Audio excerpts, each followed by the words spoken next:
दत्तप्रभूचं जन्मस्थान याचा इतिहास जवळ वर्षापूर्वीचा आहे.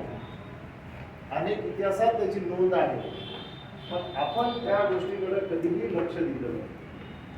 कारण हा सगळा विषय मी आजच काही सांगणार नाही, कारण की भविष्यात आपल्याला आणखी बरेचशा मार्गदर्शन आणि सगळ्यांचे विचार घेऊन त्यांच्याकडून काही चांगली माहिती मिळते का हे आपला प्रयत्न राहणार आहे.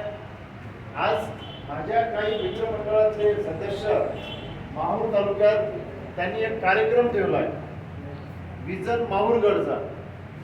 म्हणजे माहूर तालुक्यात कोणते भविष्यात विकास कामं झाले पाहिजे.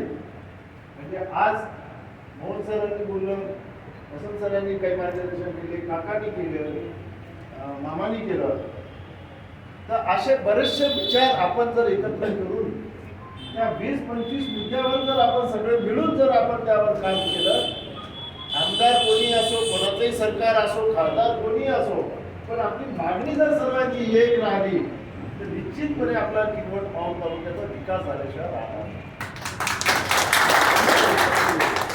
याच्यासाठी माहूर तालुक्यात आम्ही म्हणजे माझं मित्रमंडळ जो पुढाकार घेऊन प्रत्येक गावातील, कांड्यातील, वाड्यातील जो प्रमुख व्यक्ती आहे, सुशिक्षित आहे, रिटायरमेंट कर्मचारी असेल, सरपंच असेल, माजी सरपंच असेल, जो एक प्रवाह करणारा व्यक्ती जो गावातला असेल, त्याला आमंत्रित करून त्याला कार्ड देऊन त्याला उद्या सोमवारी 11 वाजता तिथे कार्यक्रम ठेवला आहे. एक 200-300 लोक अपेक्षित आहेत की ते येतील आणि त्या कार्यक्रमात त्यांचे मनोगत व्यक्त करतील, चांगले विचार, पुढच्या माहूर तालुक्याचा विकास कसा झाला पाहिजे या उद्देशाने आम्ही तिथे ते कार्यक्रम आयोजित केलेला आहे.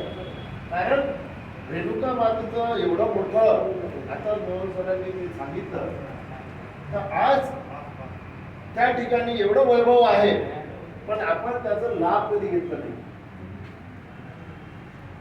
लाभ म्हणजे कोणता?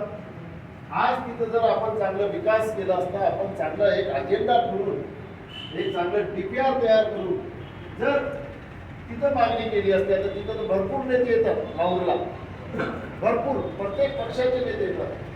पण तिथं जर रिटायर कर्मचाऱ्यांचं जर एक समिती म्हणून जर ते त्यांच्या माध्यमातून जर पाठपुरावा केला, आता नेते लोक कसे त्याच्या त्याच्या हिशोबाने राहतात, स्थानिक असेल, बाहेरचे असेल, पण एक कुठेतरी त्याला चालना मिळत राहते.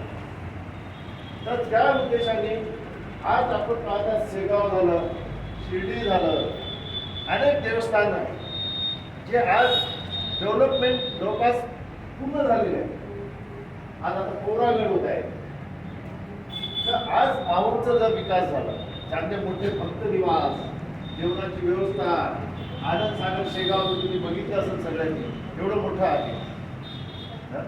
आपण जातो ना सर, दर्शनी घेतो, आपलं एक दिवसाचं पूर्ण टूर सुद्धा होतो तिथं. आपलं सगळं राहण्याची व्यवस्था, खाण्याची व्यवस्था सगळं सहज तिथं आपण जातो इथून एवढं दूर. तर आपला माहूर तालुका, माहूर देवस्थान एवढं प्रसिद्ध आहे पूर्ण महाराष्ट्रात, पण तिथं सुविधेचा अभाव असल्यामुळे तिथं आपल्याला त्याचं काही हे नाही आहे. फक्त आपण यात्रा असते त्यावेळेस आपण ऍक्टिव्ह असतो, यात्रा संपली की आपण जिथं तिथं राहतो. पण आपण त्याच्यातून आपला जर तिथं तालुक्याला जर रोजगार उपलब्ध होत असेल, कारण की भक्त मंडळींना काही येते नसते, ते 12 महिन्यात कधी वेळ भेटलं त्यावेळेस तो जाऊन येतो.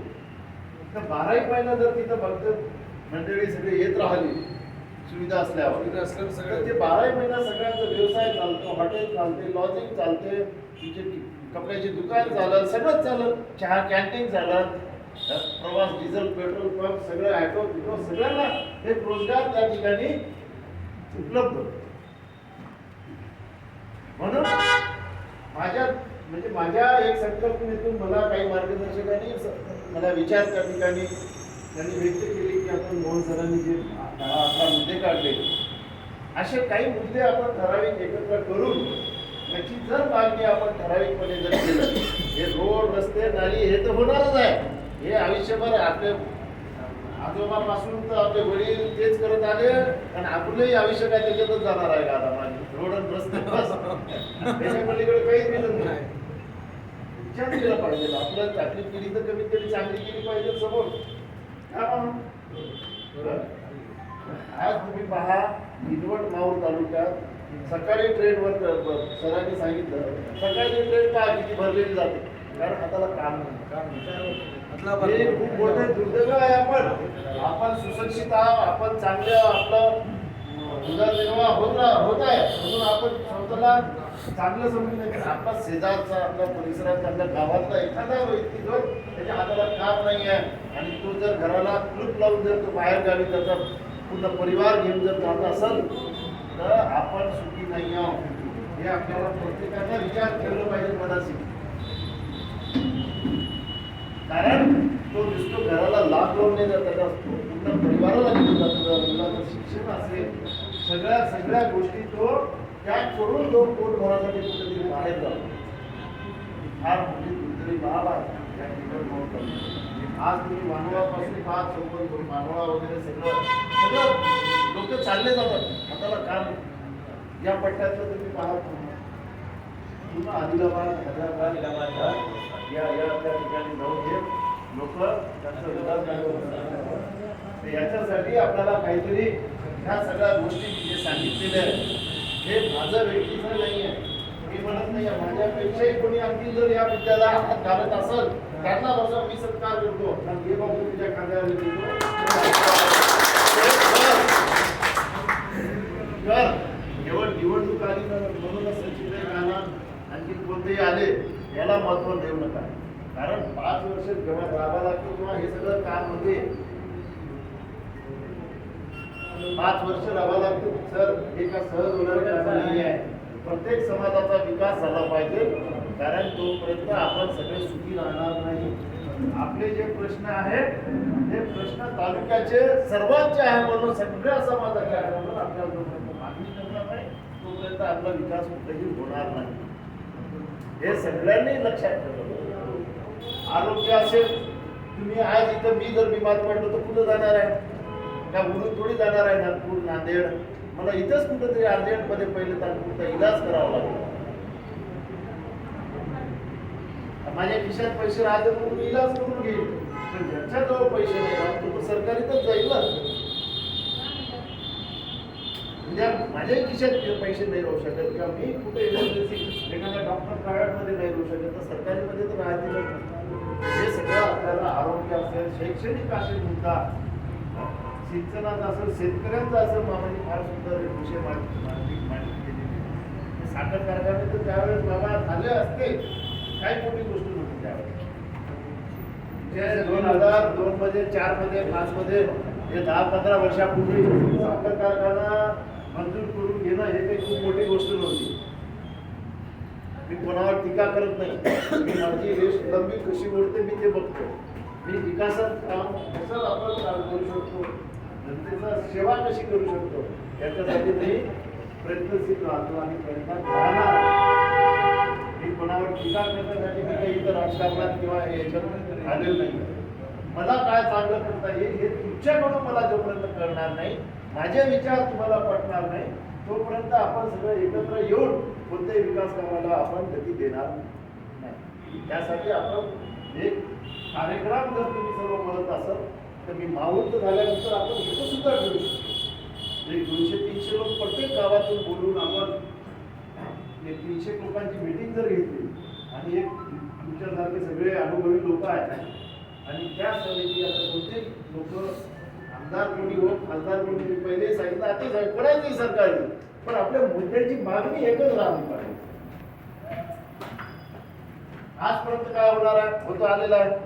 हा बंजारी आहे हा आदिवासी आहे बस झालं विषय संपलं. कशासाठी वोटिंग करत आहे काही माहित नाही आणि कोण निवडून आलं काय करून आलं हेही याचं काही माहित नाही आहे. ते किती दिवस चालणार आहे. आपल्याला काहीतरी ठरवावं लागेल एक अजेंडा ठरवून त्याच्यावर चालवावं लागेल. आज जे बुद्धिजीवी लोक आहेत सगळ्या ठिकाणी सगळ्या समाजाचे आहेत बरोबर आहे त्यांनी जर पुढाकार घेऊन ह्या सगळ्या गोष्टीला जर महत्त्व दिलं तर निश्चितपणे सगळं परिवार सुखी राहील. या चांगला तालुका आपला सगळे गावं चांगले राहील असं माझं वैयक्तिक मत आहे.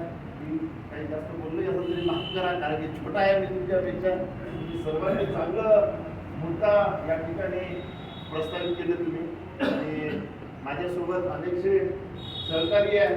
तुमचे सगळं जेव्हा जेव्हा वेळ भेटेल तुम्हाला त्यावेळेस मला मार्गदर्शन असू द्या.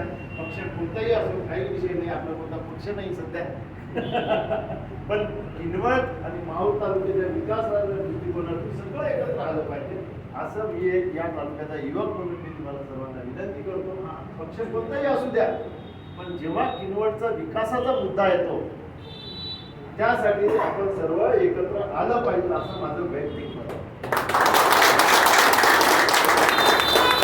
या ठिकाणी आपण सर्वांनी भरपूर वेळ दिला नव्हतं, पण सर्व शांतपणे ऐकून घेण्याची माणसं आली. त्याबद्दल तुमचा सर्वांचा मी धन्यवाद करतो. जय हिंद.